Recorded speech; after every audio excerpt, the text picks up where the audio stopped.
Shalom. Selamat sore, salam sejahtera bagi kita semuanya.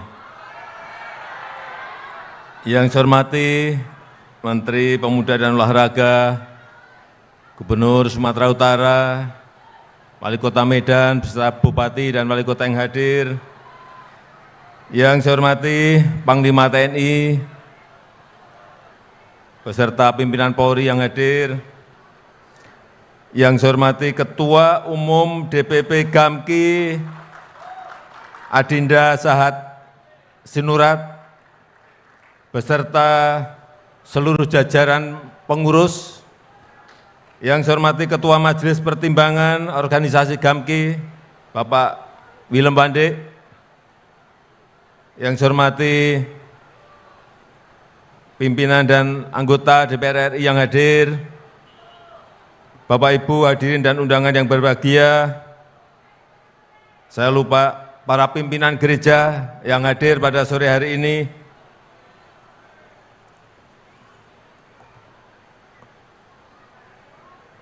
Saya senang bisa hadir langsung pada sore hari ini di acara pengukuhan DPP Gerakan Angkatan Muda Kristen Indonesia.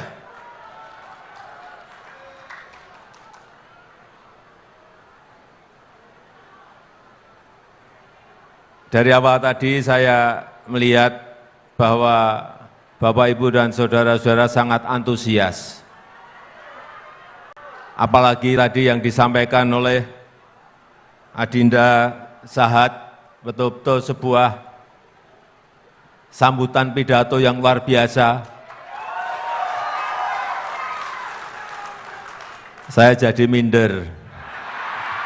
Apa yang mau saya sampaikan, karena semuanya sudah disampaikan, mau saya sampaikan di sini sudah disampaikan semuanya oleh Adinda Sahat. Tapi saya meyakini di Rakernas kali ini di Medan akan menghasilkan hal-hal yang sangat baik bagi bangsa dan negara kita Indonesia.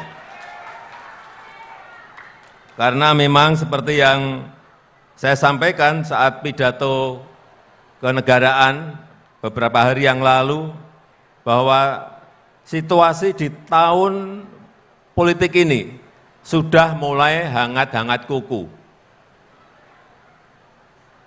dan sudah mulai cenderung menghangat. Agak memanas, tapi belum panas. Dan repotnya, yang sudah panas, itu justru antar kawan sendiri. Sudah mulai saling panas memanasi. Maka saya minta kepada DPP Gamki untuk ikut mendinginkan situasi di lapangan kalau ada hal-hal yang panas. Ikut menyejukkan, ikut mendinginkan. Karena dalam situasi ketidakpastian global seperti sekarang ini, kita betul-betul perlu bekerja fokus, perlu bekerja kompak, perlu bekerja solid. Supaya kita tahu semuanya, saat ini sudah 96 negara masuk jadi pasiennya IMF. 96 negara. Mengerikan. Tapi itulah fakta.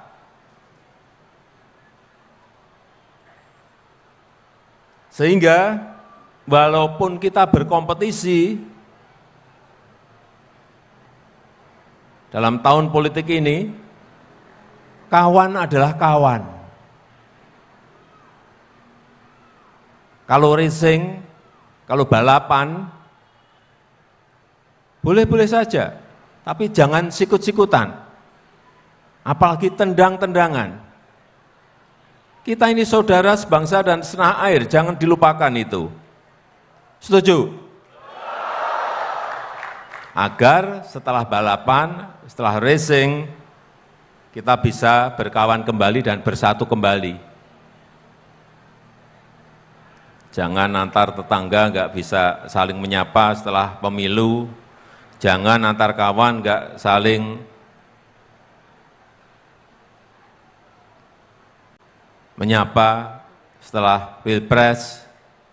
Enggak lah, perlu saya ingatkan, kita ini saudara sebangsa dan setanah air.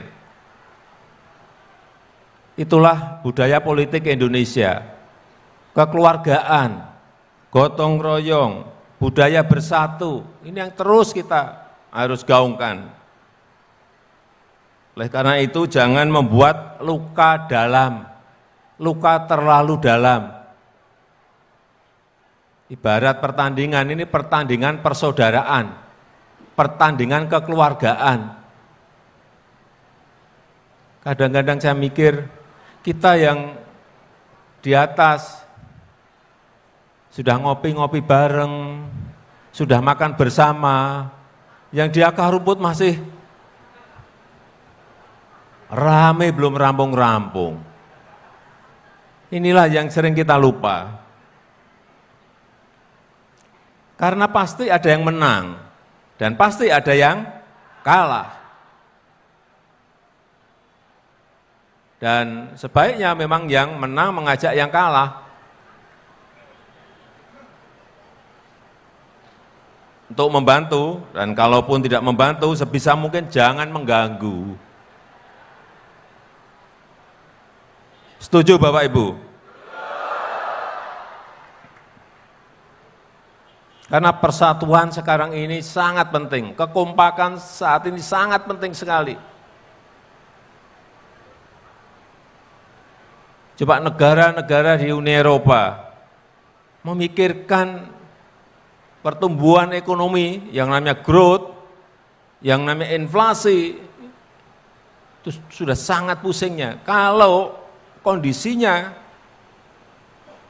kita melihat betul, seperti itu, kemudian antar masyarakatnya sendiri tidak bersatu, tidak kompak, bagaimana pemimpin bisa menyelesaikan masalah-masalah dan problem-problem besar yang ada?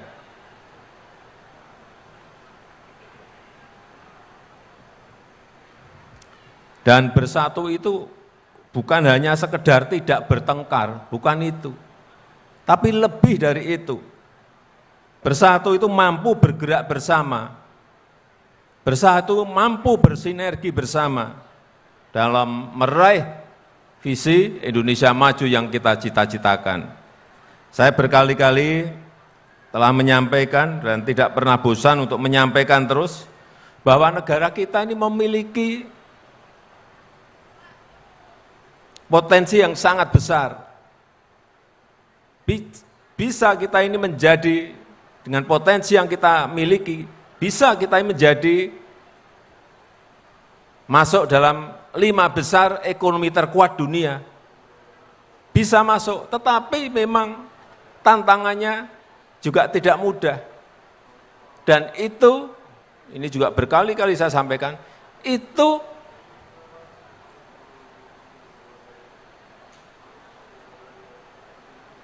peluangnya, opportunity-nya hanya berada pada kurun 13 tahun ke depan ini. Sehingga pemimpin ke depan ini sangat menentukan negara ini bisa melompat maju atau tidak.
Oleh sebab itu, saya lanjutkan, Oleh sebab itu, kepemimpinan dalam 13 tahun itu sangat menentukan. Artinya, kepemimpinan nasional di tahun 2024, kepemimpinan nasional di tahun 2029, kepemimpinan nasional di tahun 2034, itu sangat menentukan sekali negara ini terjebak pada jebakan negara berpendapatan menengah atau middle income trap, atau bisa keluar menjadi negara maju. Hati-hati, kepemimpinan di 2024, 2029, 2034 itu sangat menentukan sekali.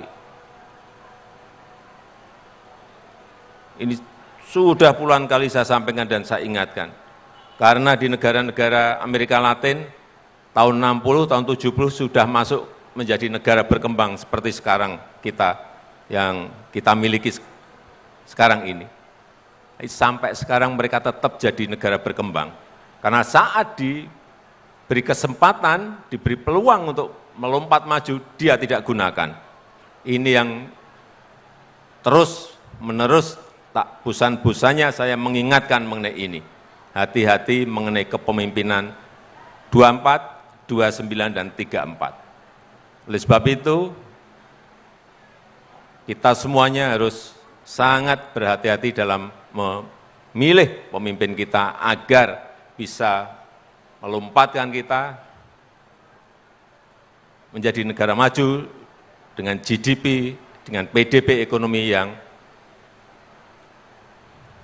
sesuai dengan standar negara maju.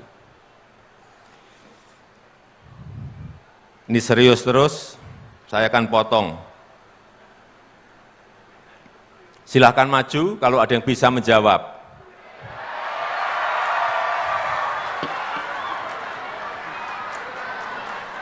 Tadi pagi sudah saya sampaikan, tapi nggak ada yang bisa jawab. Ini saya ulang lagi. Jauh di mata, dekat di hati. Apakah itu?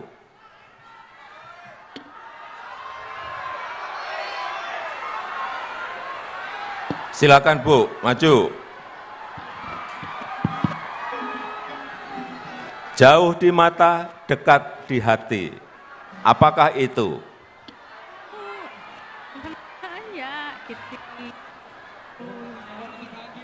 Satu lagi, jauh di mata, dekat di hati. Ya, Bapak, maju. Ya. Tapi yang jadi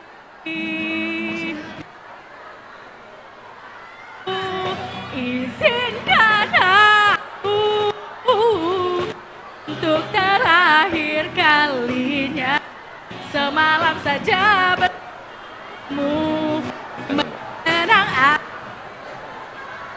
dan jangan jauh-jauh Pak, sini, dekat.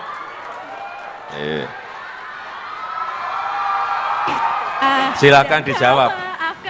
Jauh di mata, dekat di hati. Siapa itu? Huruf I, Pak. Hah? Huruf I. Huruf I. Huruf I.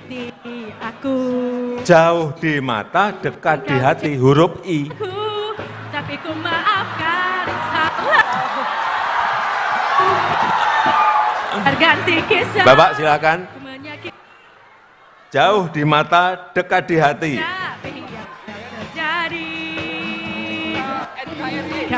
Cinta NKRI.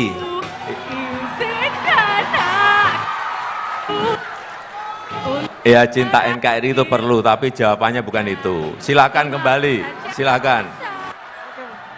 Terima kasih.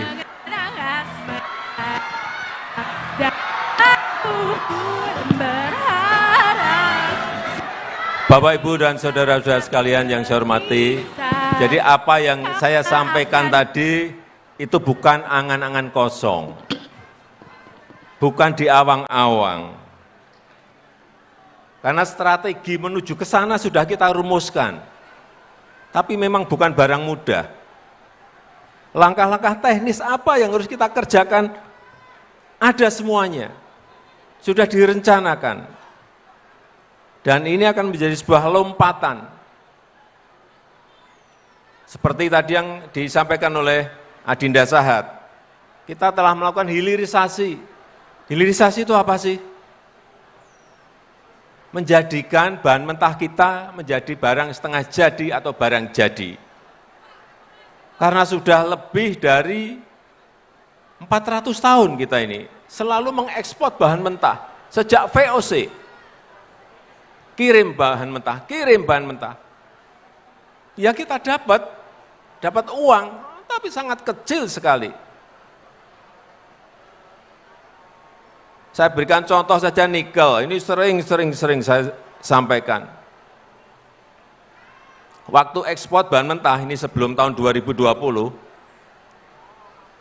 waktu ekspor bahan mentah, kita setahun itu hanya dapat kira-kira 2,1 billion US dollar, artinya kurang lebih hanya 32 triliun. Begitu dihilirisasi, diindustrialisasi menjadi 33,8 billion US dollar. Dari 32 triliun menjadi 510 triliun kurang lebih. Lompatannya berapa kali? Ada yang menyampaikan ke saya, Pak, terus negara dapat apa? Itu yang dapatkan perusahaan untungnya.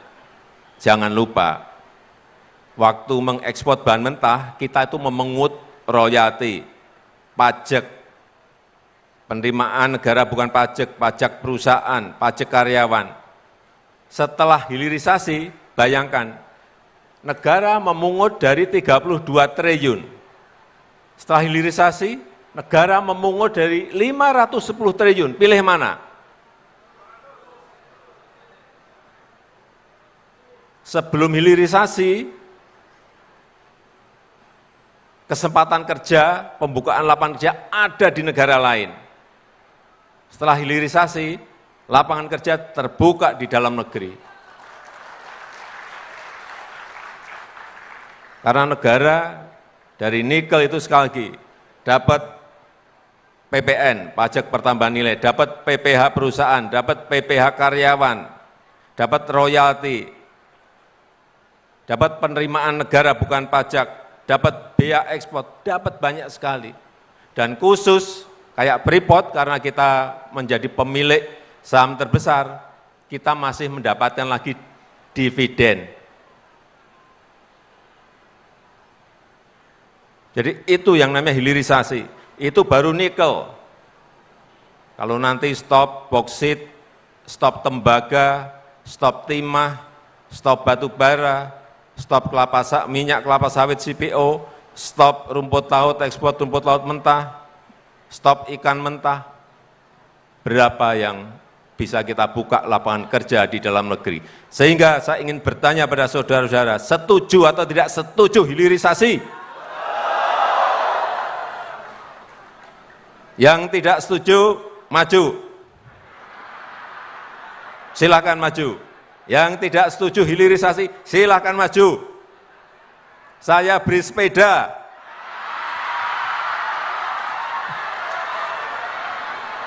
Kembali lagi.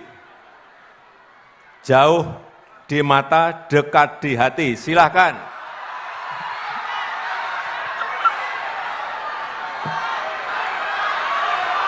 Ya, Ibu. Ya, Ibu, yang gini-gini ya. Ibu, yang merah.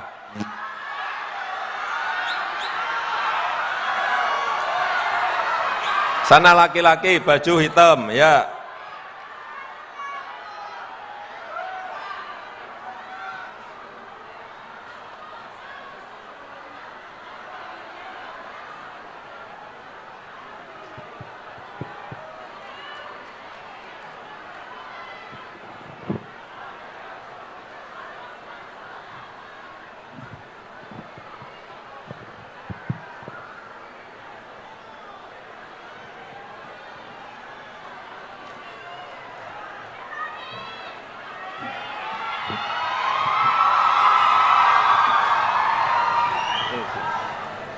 Ya.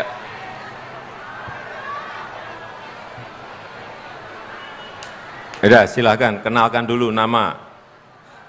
Perkenalkan Perkenalkan, nama saya Joy Rifael Sinaga. Saya Siapa? dari Fakultas Joy Rifael Sinaga. Joy Rifael Sinaga. Join. Ya, join, langsung dijawab.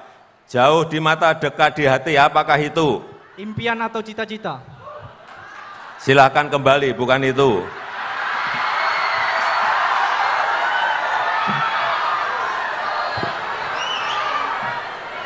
Silakan di sana. Kenalkan dulu nama. Perkenalkan, nama saya Yesika Prima Banurea. Saya salah satu mahasiswa Fakultas Hukum Universitas HKBP Nomensen Medan. Ya, Yesi. Iya, Pak. Jauh di mata, dekat di hati. Apakah itu? Pak Jokowi. Alasannya Pak Jokowi di Jakarta, saya di Medan. Dah, silakan kembali. Salah. Pak sepeda, Pak.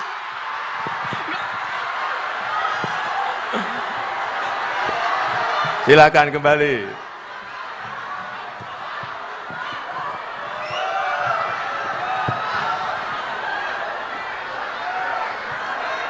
Bapak, Ibu, dan saudara-saudara sekalian yang saya hormati, jadi sekali lagi, kalau hanya mengekspor bahan mentah saja, sampai kapanpun, sekali lagi saya ulang, sampai kapanpun negara ini tidak akan menjadi negara maju. Jadi kita harus berani, pemimpin ke depan harus berani melanjutkan itu. Meskipun resikonya digugat di WTO, ditekan dari IMF, mungkin ada negara lain yang neken lagi. Jangan mundur. Jangan kemudian tidak berani melanjutkan. Akan rugi besar kita. Karena kalau kita ingat dulu, Indonesia ini pernah booming minyak tahun 70-an. Tapi kita tidak mendapatkan nilai tambah dari sana. Tahun 80-an, saya ingat, kita ini pernah booming kayu. Karena hutan banyak yang dibabat. Tapi kita juga tidak mendapatkan nilai tambah dari sana. Oleh sebab itu sekali lagi, sejarah lama itu tidak boleh terulang lagi. Jadi jangan ekspor bahan mentah. Nanti tolong diingatkan pemimpin yang akan datang. Jangan ekspor bahan mentah. Rakyat harus berani mengingatkan mengenai itu. Tapi sekali lagi, semua itu membutuhkan kekompakan. Semua itu membutuhkan persatuan. Membutuhkan seluruh kekuatan komponen bangsa ini untuk bersama-sama meraih, bersama-sama berusaha. Dan oleh sebab itu saya mengajak keluarga besar GAMKI untuk tampil di depan pada setiap langkah besar pembangunan negara ini yang bisa menjadi lokomotif pembangunan, yang bisa menarik jutaan generasi muda untuk berpartisipasi dan meraih kemajuan Indonesia. Saya rasa itu yang ingin saya sampaikan dalam kesempatan ini. Dan dengan rahmat Tuhan Yang Maha Esa, pada sore hari ini secara resmi saya buka Rapat Kerja Nasional Gerakan Angkatan Muda Kristen Indonesia GAMKI tahun 2023. Terima kasih, semoga Tuhan memberkati.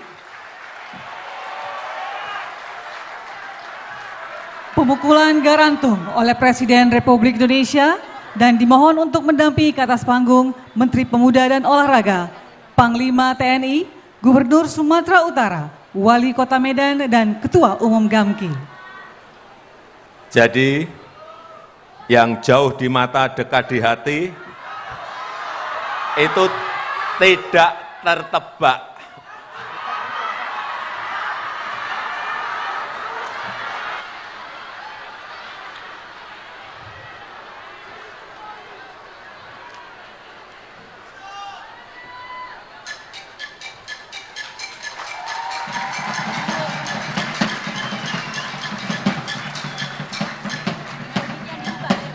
Mari kita beri tepuk tangan yang meriah, dan dengan demikian Rakernas GAMKI 2023 secara resmi dibuka.